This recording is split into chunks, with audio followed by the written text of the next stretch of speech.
Deum laudamus,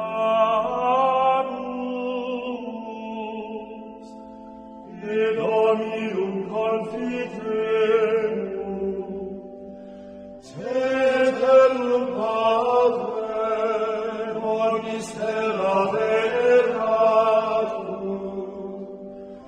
Filiones Angeli, tibi celi et universi potestates, tibi cherubim et seraphim, incessamini voce proclamant,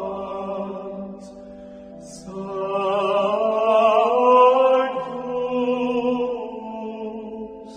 Sanctus,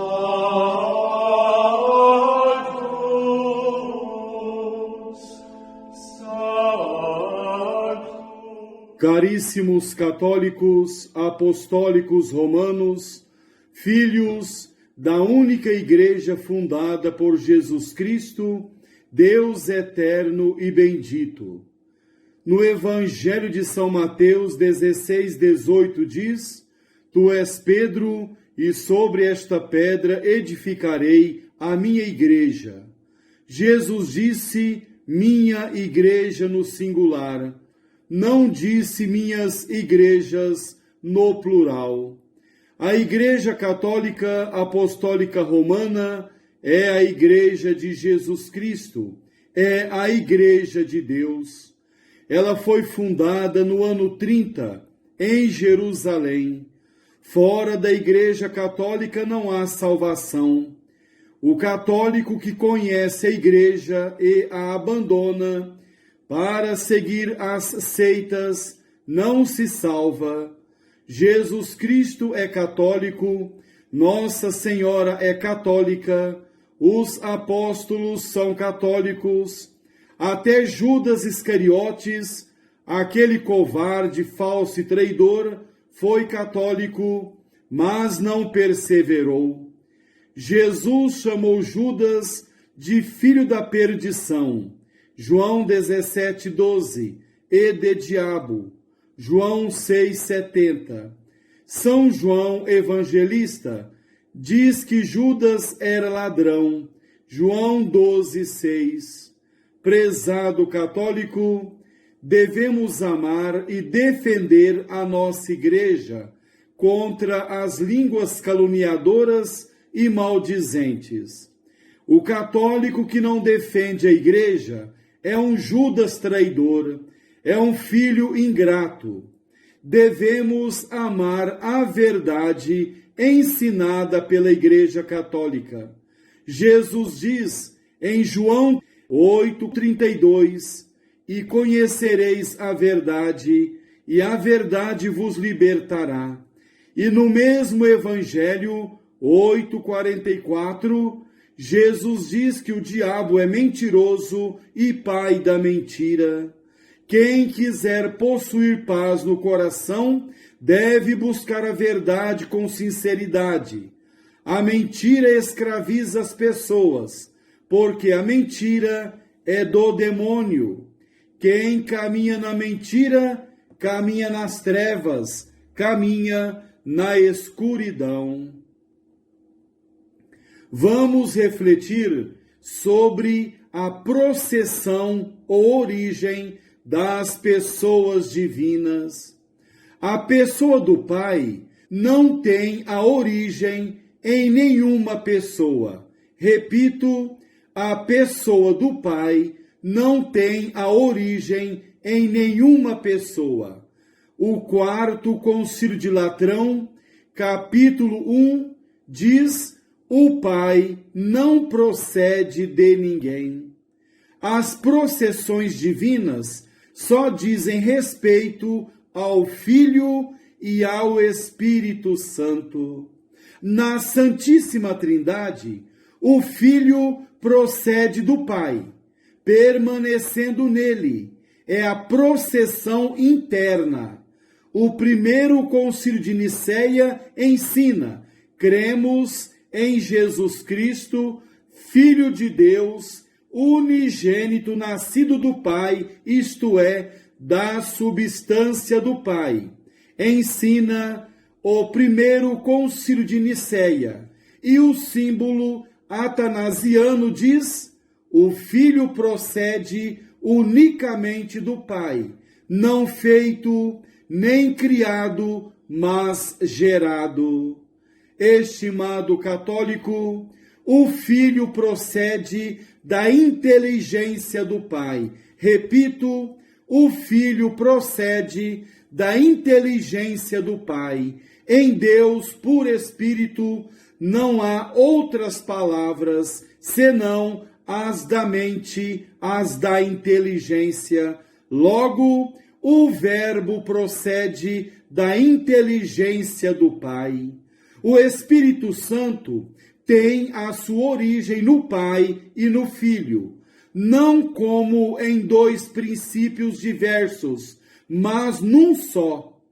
O segundo concílio de Leão ensina: o Espírito Santo procede eternamente do Pai e do Filho, não como de dois princípios, mas como de um só princípio.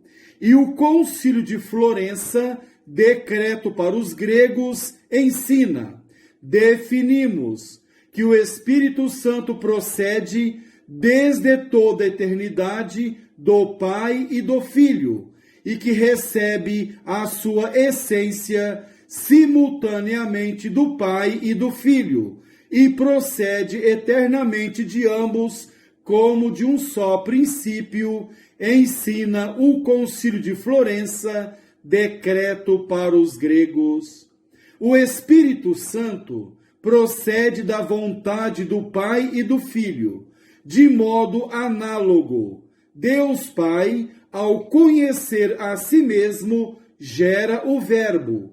E Deus Pai e Filho, como tem uma só vontade, porque vontade e essência em Deus identificam-se, ao amarem-se a si mesmos, produzem um amor que se chama Espírito Santo. O Pai e o Filho têm uma só essência comum a ambos. Então, prezado católico, conhecemos um pouco sobre a processão ou origem das pessoas divinas. Vamos refletir agora sobre um só Deus, não três deuses. Estimado católico, cada uma das pessoas da Santíssima Trindade é Deus. Repito, cada uma das pessoas da Santíssima Trindade é Deus.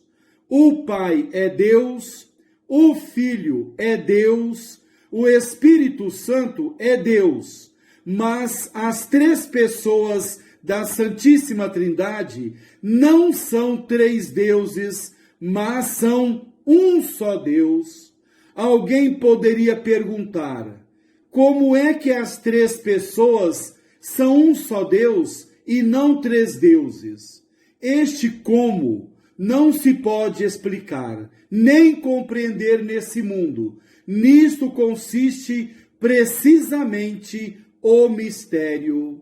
O padre Léo John XIII, sacerdote norte-americano que morreu em 1970, comenta: ninguém deve sentir-se frustrado por haver mistérios de fé.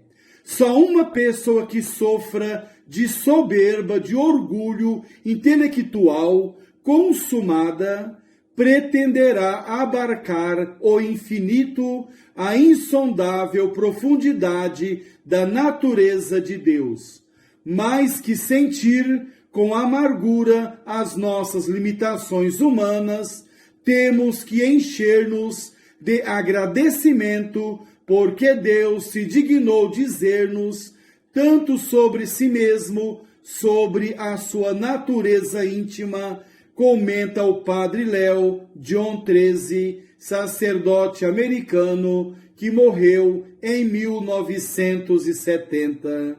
Estimado católico, Santo Agostinho escreve: há um só Deus, mas em três pessoas iguais e distintas. Repito o que escreveu Santo Agostinho. Há um só Deus, mas em três pessoas iguais e distintas, que formam a Santíssima Trindade. No livro de Isaías, capítulo 41, versículo 4 diz: Eu sou o primeiro e o último, e não há outro Deus fora de mim. E o mártir Procópio diz: Eu aprendi que há um só Deus, o qual ordena oferecer sacrifícios só e unicamente a ele, escreve o mártir Procópio. E Tertuliano diz: se Deus não é único, nem é Deus. E Latâncio diz também: como num barco só pode haver um piloto, no rebanho um só pastor, na colmeia uma só rainha, no céu um único sol, no corpo uma só alma, assim não pode haver senão um só governador no universo, escreve Latâncio. Estimado católico, Deus governa o universo, mas a sua ocupação básica não pode ser essa. A vida divina consiste no conhecimento e amor das três pessoas, e Jesus Cristo quis fazer-nos participantes dessa verdade. No Evangelho de São João 10:30 diz: eu e o Pai somos um. São duas pessoas e, no entanto, são um só. No fim do Evangelho de São Mateus, aparece uma terceira pessoa, sempre dentro da unidade. Em São Mateus 28:19 diz: batizando-os em nome do Pai, do Filho e do Espírito Santo. Prezado católico, há um só Pai e não três pais. Há um só Filho e não três filhos. Há um só Espírito Santo e não três Espíritos Santos. Então, conhecemos um pouco sobre um só Deus, não três deuses. O católico deve obedecer com alegria e fidelidade à doutrina católica. Deve estudar a doutrina católica. São Pio X ensina que o católico que não estuda a doutrina católica, por preguiça, desprezo, comodismo, comete pecado mortal. Catecismo Maior número 5.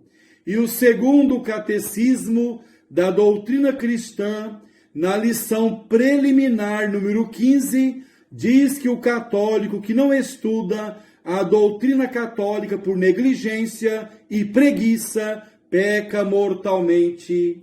O católico deve ler a Bíblia todos os dias, deixar essas novelas podres, vômito do demônio, e ler todos os dias a palavra de Deus, fazer uma leitura meditativa, ler também as biografias e escritos dos santos e os documentos pontifícios. O católico que não conhece a doutrina católica fica mudo diante das críticas, não sabe defender a Igreja Católica. Essa falta de conhecimento fortalece os inimigos. O Papa Leão XIII escreve: nada tanto encoraja a audácia dos maus como a covardia dos bons. Repito o que escreve o Papa Leão XIII: nada tanto encoraja a audácia dos maus como a covardia dos bons. Carta encíclica Sapientiae Christianae, número 18. Deum laudamus,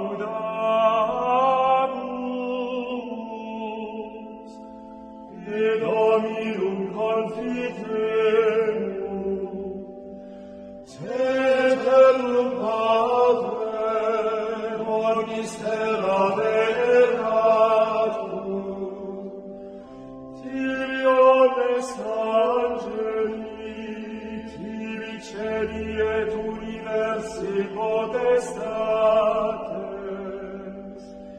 tibi cherubim et seraphim, vices